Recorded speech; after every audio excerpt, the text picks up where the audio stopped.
Something পাইসি চ্যানেলে তোমাদের সবাইকে স্বাগতম। চলে এসেছি নতুন একটা ভিডিও নিয়ে।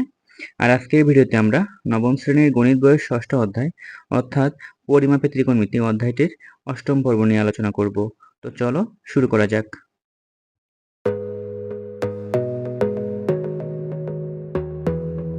এই পর্বের আলোচনায় আমরা অনুশীলনীর 1 নম্বর এবং 2 নম্বর সমস্যা সমাধান করব।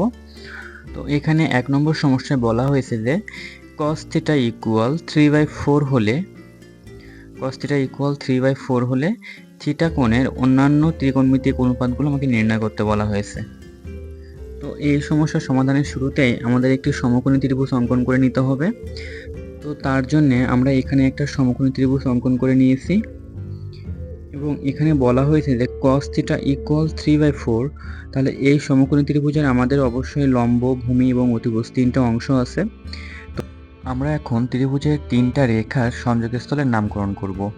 ত্রিভুজের তিনটা রেখার সংযোগস্থলের নামকরণ করলাম এ বি সি। এখন এই ত্রিভুজটার এখানে যে বলা হয়েছে যে cos θ ইকুয়াল 3/4, তো থিটাটা আমরা 90 ডিগ্রি কোণ বাদ দিয়ে যে কোনো একটা জায়গায় বসাবো। তো আমরা এখানে থিটা কোণ বসালাম এবং থিটা কোণটা অবশ্যই ভূমি এবং অতিভুজের সাথে সংযুক্ত থাকবে। তো এখানে দেওয়া আছে যে cos θ ইকুয়াল 3/4 এবং আমরা জানি যে cos θ ইকুয়াল হচ্ছে ভূমি বাই অতিভুজ। আমরা যে সূত্র আমরা যে তোমার হচ্ছে বিভিন্ন ত্রিভুজের বিভিন্ন বাহুর যে অনুপাতের নির্দেশক দেখেছিলাম, ওখানে আমরা দেখেছিলাম যে cos θ ইকুয়াল ছিল হচ্ছে ভূমি বাই অতিভুজ। তো উপরে হচ্ছে ভূমি এবং নিচে হচ্ছে অতিভুজ। এখানে দেওয়া হয়েছে যে cos θ ইকুয়াল 3/4, তাহলে এখানে উপরে হচ্ছে ভূমি সমান আমরা 3 লিখতে পারি এবং নিচে হচ্ছে অতিভুজ সমান হচ্ছে আমরা 4 লিখতে পারি। তাই হচ্ছে আমরা এখানে 3/4 লিখলাম এবং আমাদের কিন্তু এখানে লম্বের মান কিন্তু দিয়ে দেওয়া হয়নি। তো তার জন্য হচ্ছে আমরা এই লম্বের মান বের করার জন্য আমরা পিথাগোরাসের যে সূত্র, সেই সূত্র আমরা ব্যবহার করতে পারি। তো পিথাগোরাসের সূত্র ছিল এমন যে অতিভুজ স্কয়ার সমান লম্ব স্কয়ার প্লাস ভূমি স্কয়ার। তো আমার লাগবে হচ্ছে লম্ব স্কয়ারের মান। তো তার জন্য আমরা লম্ব স্কয়ারের মানটা একপাশে নিয়ে যাব, কিন্তু তার আগে আমরা অতিভুজের যে মান ছিল অতিভুজ সমান আমরা কি বলতে পারি? অতিভুজ সমান বলতে পারি AC, লম্ব সমান বলতে পারি AB এবং ভূমি সমান বলতে পারি হচ্ছে BC। তো এখান থেকে আমাদের বের করতে হবে, আমরা সেই মানগুলো বসালাম, অর্থাৎ নামের সাথে অক্ষরের একটা সমন্বয় করলাম। এখন হচ্ছে আমাদের বের করতে হবে লম্বের মান। তো লম্ব হচ্ছে AB, তো AB কে আমরা এক পাশে রাখলাম এবং AB এর সাথে ছিল হচ্ছে BC প্লাস BC স্কয়ার, ও পাশে গেলে হবে হচ্ছে মাইনাস BC স্কয়ার, অর্থাৎ AC square minus BC square আমরা লিখতে পারি। তাহলে AB স্কয়ার সমান আমরা লিখতে পারি AC এর মান হচ্ছে 4, তাহলে AC এর মান হচ্ছে 4, তাহলে আমরা 4 স্কয়ার লিখতে পারি, মাইনাস দিয়ে লিখতে পারি BC এর মান হচ্ছে 3, তাই আমরা লিখতে পারি 3 স্কয়ার, অর্থাৎ AB স্কয়ার সমান আমরা লিখতে পারি AB স্কয়ার সমান আমরা লিখতে পারি 4 কে স্কয়ার করলে হয় হচ্ছে 16 এবং হচ্ছে 3 কে স্কয়ার করলে হয় হচ্ছে 9। তাহলে আমরা AB সমান এখন একবারে AB সমান লিখতে পারি AB এর মাথায় যে স্কয়ারটা ছিল সেই স্কয়ারটা ওপাশে গিয়ে রুট হয়ে যাবে। তো আমরা লিখতে পারি 16 থেকে 9 বাদ দিলে থাকে হচ্ছে 7। তো 7 এর মাথায় আমরা রুট দিতে পারি। তাহলে AB সমান আমরা লিখতে পারি √7। তাহলে AB এর একটা আমরা মান পেয়েছি হচ্ছে √7। তাহলে AB ছিল হচ্ছে লম্বের মান, তাহলে লম্বের এখানে আমরা লিখতে পারি √7। এটা হচ্ছে AB এর মান। অর্থাৎ আমরা এখন এই ত্রিভুজটার লম্ব, ভূমি এবং অতিভুজ তিনটা রেখারই আমরা একটা মান পেয়েছি। এখন এখানে হচ্ছে আমার দেওয়া আছে cos θ ইকুয়াল 3/4, আমার থিটা কোণের অন্যান্য যে অনুপাতগুলো অর্থাৎ sin θ, tan θ, cot θ, এই যে অন্যান্য অনুপাতগুলো আছে সেই অনুপাতগুলোর মান আমাকে নির্ণয় করতে বলা হয়েছে। তো আমরা এখন সেটা করব। এখানে cos θ বাদ দিয়ে অন্যান্য যে 5টা অনুপাত আছে সেই 5টা অনুপাত আমরা লিখছি। আমরা জানি যে ত্রিকোণমিতিক অনুপাত হচ্ছে 6টা।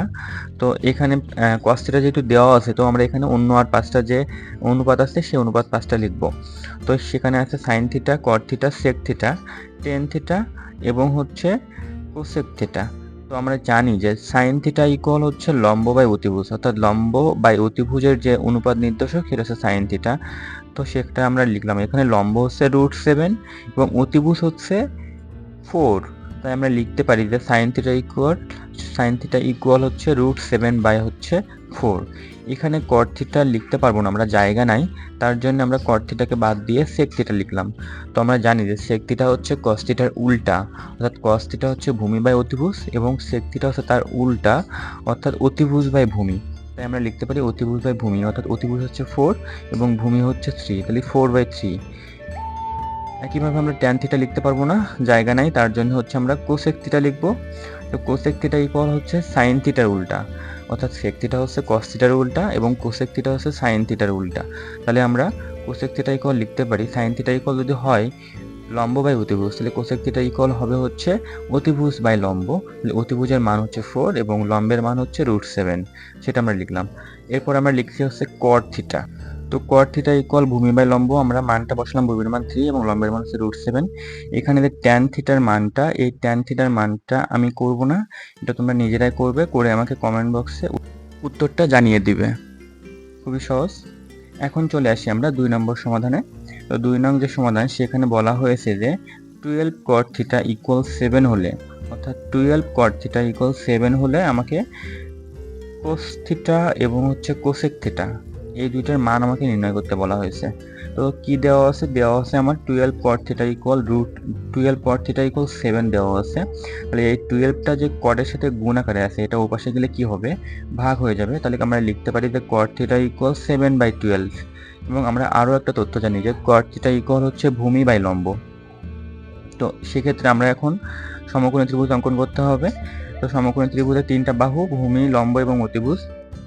এখানে ভূমি বাই লম্বের মান দেওয়া আছে, অর্থাৎ ভূমির মান উপরে, অর্থাৎ ভূমির মান হচ্ছে 7 এবং লম্ব হচ্ছে নিচে অর্থাৎ 12, অর্থাৎ হচ্ছে 12 এবং 7 হচ্ছে যথাক্রমে হচ্ছে লম্ব এবং ভূমির মান। তাহলে অতিভুজের মানটা আমাদের লাগবে। তো একইভাবে আমরা পিথাগোরাসের সূত্র অ্যাপ্লাই করব, করে হচ্ছে অতিভুজের মান আমরা পেয়ে যাব। তাহলে অতিভুজ হচ্ছে এসি, তাহলে এসি স্কয়ার সমান আমরা লিখতে পারি এবি স্কয়ার প্লাস হচ্ছে বিসি স্কয়ার। তো এবি স্কয়ার হচ্ছে এবি হচ্ছে 12, তাহলে 12 এর স্কয়ার প্লাস হচ্ছে বিসি হচ্ছে 7, তাহলে 7 এর স্কয়ার মানে হচ্ছে 49। তাহলে এসি স্কয়ার সমান আমরা লিখতে পারি এসি সমান আমরা এসির মাথায় যে স্কয়ার ছিল সেটা পাশে গিয়ে রুট হয়ে যাবে, তাহলে রুট হয়ে আমরা লিখতে পারি 144 প্লাস হচ্ছে 49। এটা করলে হয় হচ্ছে √193।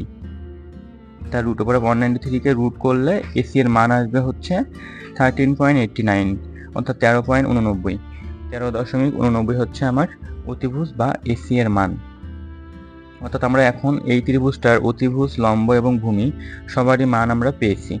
তাহলে আমরা কি করতে পারি? আমরা আমাদের কোশ্চেন করা হয়েছে যে কস থিটা এবং কোসেক থিটা এই দুটার মান বের করতে। তো আমরা জানি যে কোসেক থিটা ইকুয়াল হচ্ছে, সরি এখানে একটু ভুল হয়েছে, অতিভুজ বাই ভূমি না, এখানে হচ্ছে কোসেক থিটা সমান আমরা জানি হচ্ছে কোসেক থিটা হচ্ছে সাইন থিটার উল্টা। তাহলে হচ্ছে সাইন থিটা সমান লম্ব বাই অতিভুজ, তাহলে এখানে হবে হচ্ছে অতিভুজ বাই লম্ব, অর্থাৎ অতিভুজ হচ্ছে 13.89 এবং লম্বের মান হচ্ছে 12, তাহলে এখানে হবে হচ্ছে 13.89 বাই হচ্ছে 12, এখানে 7 হবে না। আর কস থিটার যে মানটা, এটা তোমরা নিজেরাই করবে, এটা তোমরা নিজেরাই করে আমাকে কমেন্ট বক্সে জানাবে। আশা করি তোমরা সবাই পারবে। কস থিটা সমান আমরা জানি যে কস থিটা সমান ভূমি বাই অতিভুজ, ভূমি কোনটা এবং অতিভুজ কোনটা তোমরা নিজেরাই জানো।